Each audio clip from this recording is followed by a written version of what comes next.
일상생활 기본 제한 동작이라고 얘기하는 ADLS 평가 방법을 통해서 판단을 받고요. 보험금 청구의 기술 보청기 구독자 여러분 반갑습니다. 오늘 다룰 내용은 80% 이상 고도 후유장애에 대해서 한번 알아보도록 하겠습니다. 언뜻 보기에는 장애만 해당이 되면 보험금을 쉽게 받을 수 있게끔 보이지만 이 안에는 보험금 청구했을 때 좀 분쟁이 발생할 수 있는 요소들이 있습니다. 그래서 하나하나 살펴보도록 하겠습니다. 먼저 지급 요건을 좀 보시면 80% 이상 신체 장애가 해당이 되면 내가 가입한 보험 가입 금액에서 80% 곱해서 보험금을 받는 형태도 있고, 아니면 80% 이상 해당이 되면 매달 연금으로 10년간 이렇게 보상을 받을 수 있는 고액 보험금입니다. 대상은 중증의 상해, 척추 손상이라든가 뇌 손상, 중증 질병, 암이나 뇌질환 등이 피보험자가 해당이 될 수가 있습니다. 장애 판단은 대부분 일상생활 기본 제한 동작이라고 얘기하는 ADLS 평가 방법을 통해서 판단을 받고요. 또는 다른 기타 병합장애,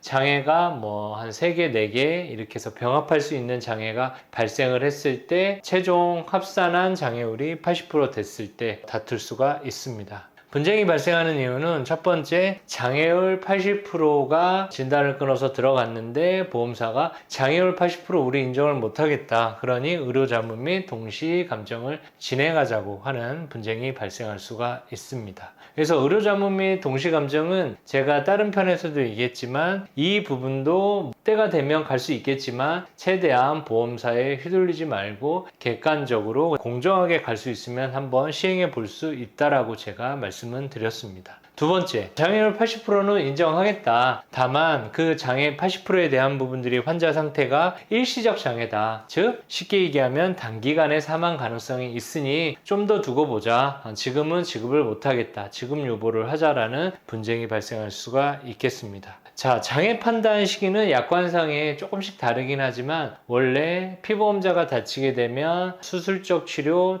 후에 증상이 고정된 때에 장애를 평가할 수 있다라고 되어 있고, 그 증상이 고정된 때를 보통은 6개월 시기로 보고 있습니다. 그래서 대부분 장애는 6개월 시기에 증상 고정이 되면 장애 후유장애 청구해서 보험사하고 보험금 받거든요. 그런데 신경계 장애의 경우에는 최대한 6개월에서 12개월까지 유보를 할 수 있다는 내용이 약관에 명시가 되어 있습니다. 그래서 80%에 대한 장애가 신경계 장애의 장애 평가를 청구하는 경우에는 최대 18개월까지 유보할 수 있는 약관 규정이 있는 거고, 보험사는 최대한 이 부분을 얘기를 합니다. 이 내용을 근거로 해서 증상 고정이 안 됐으니까 18개월 후에 후유장애 청구해라, 이런 식의 분쟁이 발생을 하고 있습니다. 자, 그럼 판례에서 아까 봤던 일시적 장애에 따른 판단은 이런 식으로 하고 있습니다. 후유장애 청구 시 상태가 증상이 의학적으로 고정이 됐는지 여부하고, 피보험자가 후유장애 평가 받는 시기에 향후에 단기간에 사망 가능성이 있는지 여부 판단을 합니다.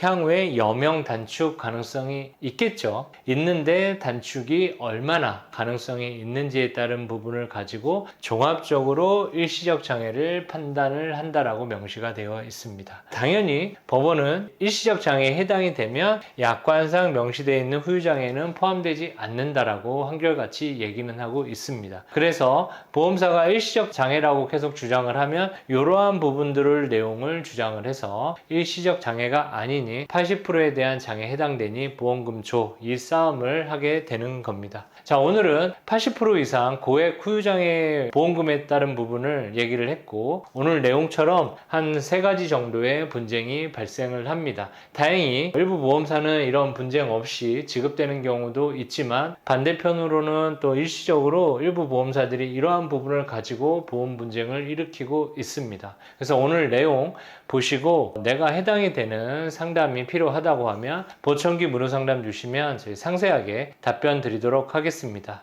보청기TV는 보험 정보 영상을 여러분께 제공하고 있습니다. 영상이 유익하셨다면 구독, 좋아요, 알림 설정까지 부탁드리고 다음에 더 좋은 주제 영상으로 찾아뵙도록 하겠습니다. 감사합니다.